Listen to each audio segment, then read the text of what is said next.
Abdoulaye Diop, ministre des Affaires étrangères et de la coopération internationale, séjourne à Addis Abeba en Éthiopie où s'est ouvert hier le 36e sommet des chefs d'État et de gouvernement de l'Union africaine.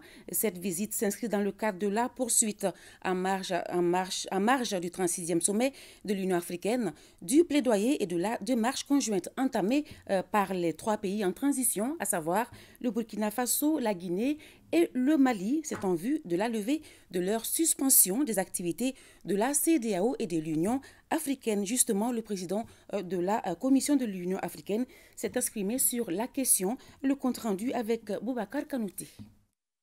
Dans la dynamique de la volonté commune des chefs d'État du Mali, du Burkina Faso et de la Guinée de mutualiser les efforts face aux défis communs, les ministres en charge des affaires étrangères de ces trois pays en transition ont mené en marge du 36e sommet des chefs d'État et de gouvernement de l'Union africaine tenu à Addis Abeba un plaidoyer conjoint en vue de la levée de suspension de leur pays des activités de la CEDEAO et de l'Union africaine. Et quand nous trois nous sommes mis ensemble, c'est parce que aussi pour exprimer la frustration, l'exaspération de nos populations, de se rendre compte que quand nos organisations prennent des décisions, elles ne sont pas souvent conséquentes avec leurs décisions, ni dans la lecture de la situation de nos pays. Quand des situations se passent, il faut avoir à peu près la même lecture.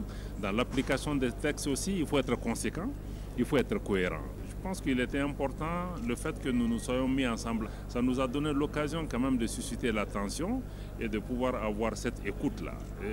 Nous avons compris qu'une bonne note a été prise de cela, qu'il faut non seulement au sein de la CEDEAO qu'il y ait cette cohérence, mais aussi qu'il y ait plus de cohérence entre les actions qui sont prises au niveau de la CEDEAO et celles qui sont prises aussi au niveau de l'Union africaine par rapport à l'appréciation de ces situations. Dans la même veine, ils ont regretté la politique de deux poids, deux mesures dans le traitement des dossiers de leur pays par rapport à des situations similaires ou comparables. À cet égard, ils ont soutenu que le maintien des suspensions constitue une entrave à la mobilisation des appuis régionaux, internationaux en soutien au processus de transition politique dans les trois pays. Et nous voyons qu'il y a très souvent des politiques de deux poids, deux mesures qui ne renforcent ni la crédibilité de nos organisations et qui aussi accréditent la thèse auprès de nos populations que nos organisations sont quelque part instrumentalisées, soit sur des agendas personnels, soit sur des agendas qui sont motivés par l'extérieur. Sur le plan bilatéral, le chef de la diplomatie malienne a été reçu en audience